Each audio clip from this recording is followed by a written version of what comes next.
Joining us now is our chief Washington correspondent, Jonathan Karl, who will be hosting This Week later on this morning. John, always great to see you. Good morning. So what's on the table here when Presidents Trump and Zelenskyy meet this week at the UN General Assembly?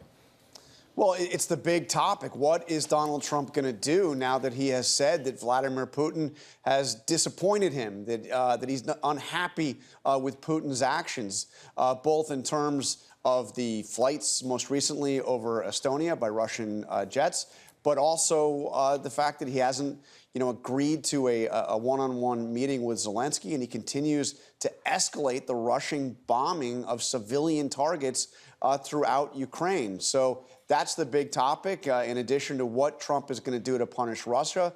One question first and foremost for Zelenskyy is, does he have a green light to use the weapons that he's gotten from America to attack targets inside of Russia? Yeah, President Trump has been clearly frustrated by Putin in some of those discussions. John, I do want to turn to another topic here and ask you about President Trump ousting a federal prosecutor. You asked the president about that move. What did he tell you? And some of the next steps are already in motion here, right?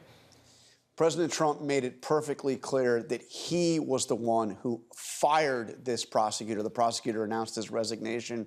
The President Trump saying he was the one who wanted him out. He told me that the reason he wanted him out is because he had been signed off on, agreed to as being he's a Trump appointee, U.S. attorney is a Trump appointee, but that the two Democratic senators from Virginia agreed with that and signed off on that nomination. Now Trump has announced that he's putting one of his defense lawyers nominating to be the head of that U.S. attorney's office. What you have to understand, this is perhaps the most important U.S. attorney's office in the country, responsible for the bulk of counterterrorism and espionage cases. The reason why Trump wanted that prosecutor fired, we are told by multiple sources, is that he would not go forward with prosecution of Trump's political enemies, including Letitia James, the Attorney General in New York, and also James Comey, the former FBI director. Certainly something to watch closely in the days ahead. John Karl, as always, we appreciate it. Thank you.